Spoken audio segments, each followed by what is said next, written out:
Halo teman-teman semua. Jadi pada video kali ini kita akan membahas mengenai eigenvalue. Nah, kalau kalian eh, sampai ke video ini harusnya kalian udah pernah itu ya, udah pernah mungkin belajar mengenai eigenvalue problem mungkin di mata kuliah fisika matematika dan sebagainya yang ekuivalen. Atau mungkin ya sebatas dari belajar matematika mungkin kalkulus dan sebagainya mungkin kalian pernah bertemu seperti ini gitu kan. Aljabar linear gitu-gitu mungkin. Nah, eigenvalue atau kasus nilai eigen itu adalah kasus kalau misalnya kita dituliskan dalam matriks ya, biasanya kita kita punya sebuah matriks M, terus kita interaksikan kan dengan sebuah vektor gitu kan. Ibaratnya kita operasikan matriks ini kepada sebuah vektor. Nah, keluaran dari operasi ini itu adalah lambda dikalikan X. Dengan lambda ini adalah sebuah skalar. Nah, terus kalau misalnya kita parafrase ibaratnya, kita tulis ulang persamaan ini, kita bisa menuliskan sebagai berikut. M minus lambda I X sama dengan 0. Nah, kalau kalian pernah belajar terkait eigenvalue, syarat agar X ini kita dapatkan X yang non trivial itu adalah yang di dalam kurung ini itu harus memiliki determinannya itu sama dengan 0. Oke, nah yang unik dari kasus nilai eigen adalah fakta bahwa kita kan punya 3 variabel nih, ada M, ada X, ada lambda. Tapi dari 3 ini X dan lambdanya itu unknown gitu, tidak diketahui. Jadi kita mendapat dari operasi bahwa determinan harus sama dengan 0 itu kita bisa dapat dua variabel yang tidak diketahui. Nah, di kuantum sendiri itu apa kaitannya sih eigenvalue dengan kuantum? Nah, pada dasarnya bisa dibilang bahwa penyelesaian kasus-kasus di kuantum gitu ya, itu adalah ya penyelesaian kasus eigenvalue. Kalau kalian masih ingat di video sebelumnya terkait operator, kita ingat bahwa misalkan kita punya sebuah Px gitu ya, kita operasikan dengan sebuah psi, maka dia harus berkorelasi dengan sebuah besaran fisis Px juga psi. Jadi yang di kiri ini adalah operator gitu kan, yang di kiri itu adalah operator. Dengan di kanan itu adalah observable. Jadi ibaratnya adalah dari kasus eigen ini juga menghubungkan bahwa menjelaskan ya, bisa dikatakan menjelaskan bahwa sebuah operator fisis itu harusnya punya pasangan besaran fisis. Nah, kasus ini ya contoh kecilnya ya, kalau yang paling umum adalah persamaan Schrödinger itu sendiri. Persamaan Schrödinger itu ya adalah persamaan eigen. Jadi biasanya kalau kita menyelesaikan persamaan Schrödinger itu bisa kadang juga disebut sebagai menyelesaikan kasus nilai eigen. Karena nanti dari persamaan Schrödinger kita mencari sebuah nilai skalar yaitu besaran fisis. Nah, besaran fisis apa yang kita cari ya tergantung kasusnya tentu saja. Bisa berupa misalkan kayak bisa berupa sebuah energi atau seperti yang di atas ini momentum seperti itu. Nah, jadi tapi nanti mungkin akan sedikit berbeda. Jadi kalau di sini kan dia matriks ya. Kalau biasanya kan matriks. Tapi kalau nanti di kuantum itu intinya adalah sebuah AX gitu kan. AX itu akan sama dengan sebuah besaran fisisnya X gini. Atau mungkin biasanya lebih umum gini sih. Vektor keadaannya kan biasanya kita nyatakan sebagai psi ya, fungsi gelombang. Nah, seperti ini. Jadi ini kurang lebih seperti ini yang lebih umum. Jadi A head ya atau P itu apa? Itu operator. Apakah dia harus berupa fungsi misalkan turunan atau sebagainya gitu? Tidak harus. Dia bisa juga berupa matriks karena nanti di fisika, di kuantum ya, itu ada dua interpretasi ada istilahnya tuh ada ibaratnya di basis yang kontinu yaitu pakai fungsi turunan dan sebagainya atau pakai yang diskrit yaitu pakai matriks. Kalau matriks itu biasanya pakai Heisenberg picture gitu kan. Kalau yang kayak turunan dan sebagainya itu kalau salah istilahnya itu adalah Schrödinger picture. Oke, kita lanjut. Nah, kalian tadi udah disinggung bahwa yang namanya persamaan ya eigen itu ya kalau persamaan Schrödinger itu persamaan eigen. Maka kita lanjut ke persamaan Schrödinger itu sendiri. Ini adalah persamaan Schrödinger bergantung waktu. Jadi biasanya disebutnya kalau ini ya, itu adalah time dependent. Time dependent. Jadi bergantung waktu. Schrödinger equation. Jadi artinya adalah dia persamaan Schrödinger bergantung waktu. Nah, persamaan Schrödinger bergantung waktu ini sendiri itu kan adalah persamaan, kalau kalian lihat ini adalah PDP ya, persamaan diferensial parsial. Maka biasanya sebagaimana kasus PDP kita perlu melakukan separasi variabel. Nah, di sini kita perlu definisikan dulu nih, C itu apa? Jadi di sini kita definisikan bahwa C itu adalah fungsi dari X dan T. Nah, maka kita misalkan aja bahwa C itu sendiri adalah si kecil gitu kan, X bergantung pada X gitu kan, dan sebuah variabel lain misalkan phi yang bergantung sebagai fungsi terhadap waktunya. Jadi bagaimana kasus PDP biasanya lah ya. Maka persamaan ini kita akan bisa kita ubah dia itu menjadi seperti berikut. Persamaan ini itu akan berubah menjadi I habar, pakai warna yang sama aja deh. I habar, terus dia adalah 1 per phi dodo T phi sama dengan min habar kuadrat per 2M 1 per C kuadrat, ini adalah C, ditambah dengan pada dasarnya di sini tetap aja sih. Kalau yang di sini itu adalah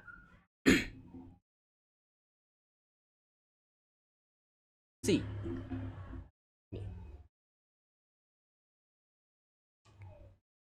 Oke.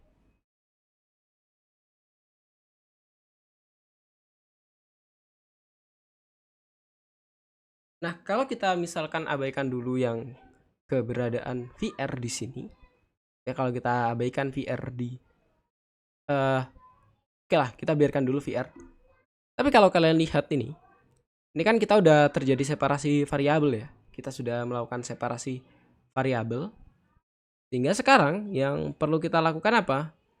Ya, sekarang yang perlu kita lakukan adalah kita misalkan bahwa yang kanan ini adalah sebuah E. Jadi dia E. Maka ini persamaan menjadi min habar kuadrat per 2M 1 per C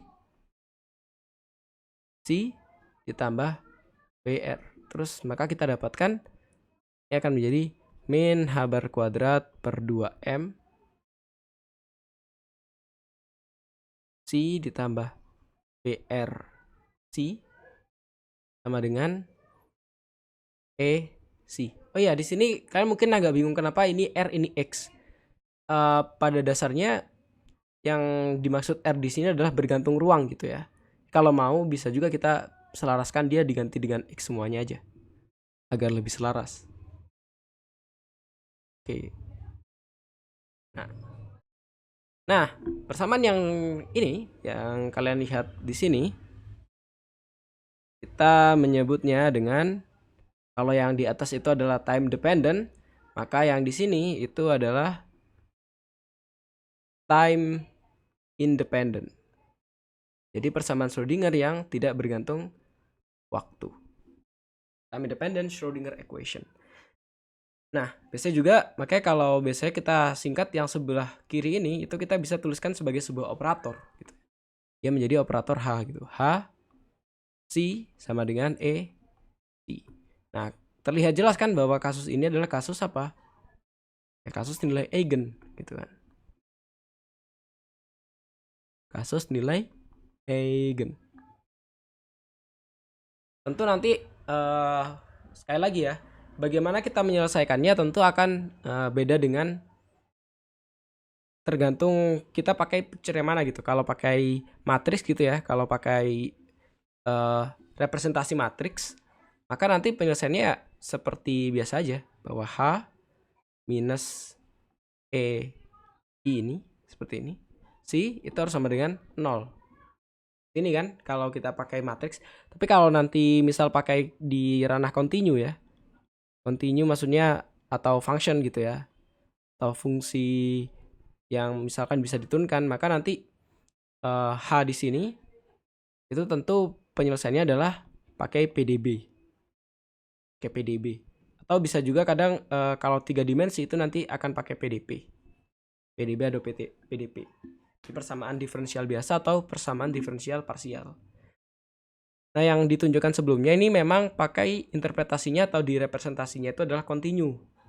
Tapi bisa juga kita nanti di ranah matriks itu akan ada bentuk Hamiltonian khusus gitu. Tapi sekali lagi pada intinya adalah persamaan Schrödinger yang ini itu persamaan yang tidak bergantung waktu ini adalah ya kasus nilai eigen itu sendiri. Nah, sekarang yang menarik kalau kalian lihat gitu kan, HC sama dengan AC ini seperti apa sih contohnya gitu kan? Bagaimana kita tahu bahwa C itu adalah misalkan solusinya atau E itu ada solusinya? Ya sebenarnya sederhana gitu. Kalau kalian lihat tadi ya kalau kita tuliskan syaratnya kan A terus C itu sama dengan E C. Pertanyaannya, tahu dari mana bahwa C itu adalah eigenvektor? Jadi gini ya, istilah lagi. Jadi kalau E itu misalkan, atau kita ganti dengan sebuah A gitu ya, A di persamaan tadi di yang sebelah kiri.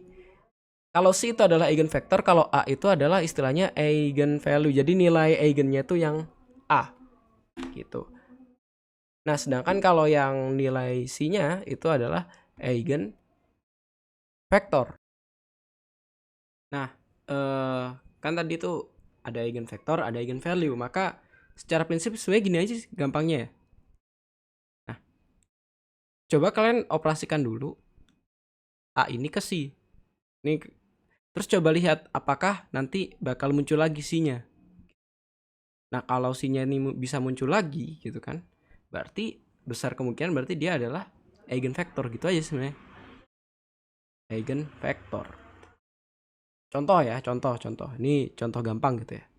Contoh. Saya kita pakai tadi ya, min h bar kuadrat per 2m. Terus ini kan turunan 2 kali tuh, Laplacian kan turunan 2 kali do x.